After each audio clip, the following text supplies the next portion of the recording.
Kepler space telescope जो 2009 में launch किया गया था।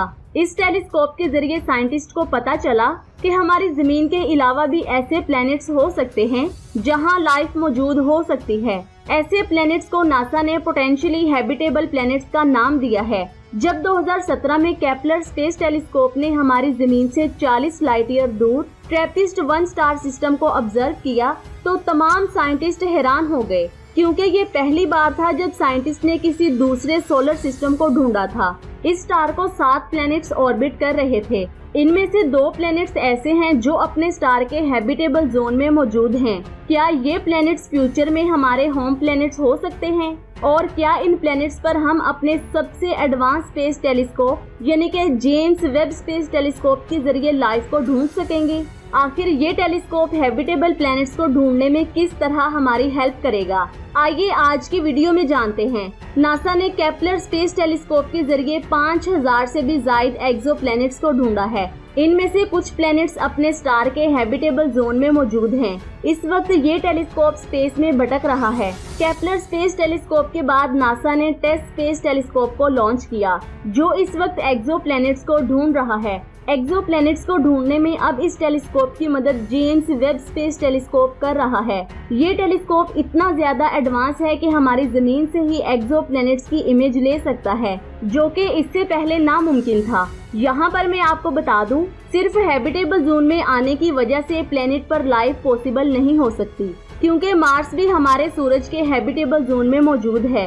TOI 4306 स्टार को टेस्ट स्पेस टेलीस्कोप ने कुछ दिन पहले डिस्कवर किया है, जो एक रेड ड्वार्फ स्टार है और इसका साइज सूरज के साइज का सिर्फ और सिर्फ 15% है। सूरज के मुकाबले में ये स्टार बहुत ही ठंडा है और ये अब तक का ढूंढा गया दूसरा सबसे ठंडा स्टार है। इससे पहले साइंटिस्ट 40 लाइट ईयर दूर ट्रैपिस्ट-1 स्टार सिस्टम को ढूंढ चुके हैं, जो अब तक का ढूंढा गया सबसे ठंडा रेड ड्वार्फ स्टार है। इस स्टार के हैबिटेबल जोन में 2 प्लैनेट्स मौजूद हैं, जहां लाइफ के चांसेस बहुत ज्यादा हैं। हाल ही में नासा ने TOI 4306 सोलर सिस्टम में 2 ऐसे प्लैनेट्स ढूंढे हैं जो इसके हैबिटेट वजह से हो सकता है यहाँ पर पानी लिक्विड फॉर्म में मौजूद ना हो। लाइफ के लिए पानी और एटमॉस्फेयर बहुत ज्यादा जरूरी है, जिसकी वजह से अगर इस प्लेनेट पर 2 चीजें मौजूद हुई तो फ्यूचर में हम इन प्लैनेट्स पर जा सकते हैं। TOI 4306 भी अपने स्टार के गिर्द अपना एक चक्कर 65 घंटों में कंप्लीट करता है,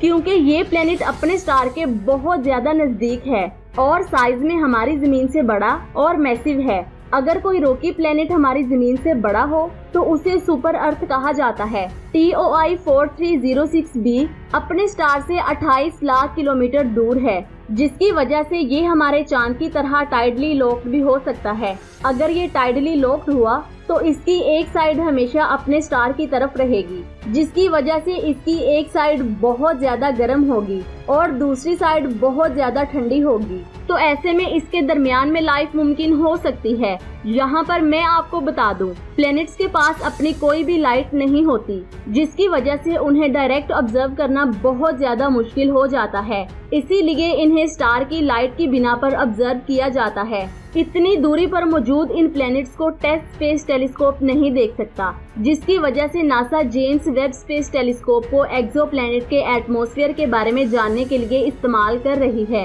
हाल ही में जेम्स वेब स्पेस टेलीस्कोप ने पहली बार डायरेक्ट एक्सोप्लैनेट की इमेज को कैप्चर किया है। हमारी जमीन से 385 लाइट ईयर दूर ये प्लैनेट साइज में बहुत बड़ा है और ये जुपिटर की तरह गैसियस प्लैनेट है। ऐसा पहली बार हुआ है कि इतनी दूरी से किसी टेलीस्कोप ने प्लैनेट की इमेज को कैप्चर किया है। स्क्रीन पर नजर आने वाली ये इमेज HIP 6542b एक्सोप्लैनेट की है, जिसे जेम्स वेब स्पेस टेलीस्कोप के NIR कैम और मिरी इंस्ट्रूमेंट की मदद से लिया गया है। इंफ्रारेड वेवलेंथ में ली गई इस इमेज में आप इस प्लैनेट को आसानी से देख सकते हैं। जेम्स वेब स्पेस टेलीस्कोप इस इमेज को आसानी से कैप्चर नहीं कर सका, जिसकी वजह से नियर इंफ्रारेड वेवलेंथ कैमरा से ली गई हैं, जिसमें आप इस एक्सोप्लैनेट को लाइट ब्लू और डार्क ब्लू कलर में देख सकते हैं, लेकिन मिड इंफ्रारेड वेवलेंथ में आप इस प्लैनेट को येलो कलर में देख सकते हैं।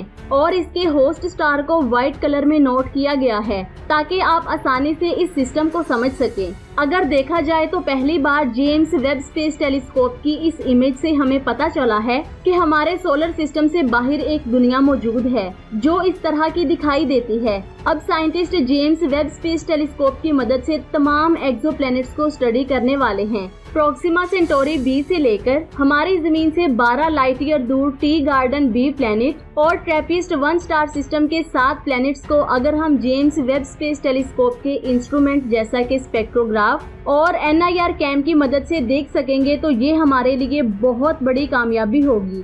NIR कैम स्पेस में मौजूद धूल से भरे इन प्लैनेट्स की इमेज लेगा और स्पेक्ट्रोग्राफ इनके एटमॉस्फेयर में मौजूद गैस और पानी के बारे में पता लगाएगा। इस वक्त हम चाहकर भी 1 लाइट ईयर दूर तक नहीं जा सकते, तो ये तमाम प्लैनेट्स जो 10 से लेकर 100 लाइट ईयर दूर मौजूद हैं, वहां पहुंचना बहुत ज्यादा मुश्किल है। मौजूदा दौर की टेक्नोलॉजी के हिसाब से अगर हम 1000 किलोमीटर पर सेकंड की रफ्तार से चलने वाला स्पेसक्राफ्ट भी बना लें तो उससे भी 105 लाइट ईयर दूर TOI 4306b तक जाने में हमें 32,000 साल लग जाएंगे, जो इस वक्त पॉसिबल नहीं है। लेकिन अगर हम मजीद एडवांस होते रहे तो 100 से 200 सालों में टाइप 1 सिविलाइजेशन बन जाएंगे और फिर 10,000 सालों में हम टाइप 2 सिविलाइजेशन बन जाएंगे, जिसकी वजह से 32,000 सालों का सफर 200 सालों में ही तय हो जाएगा।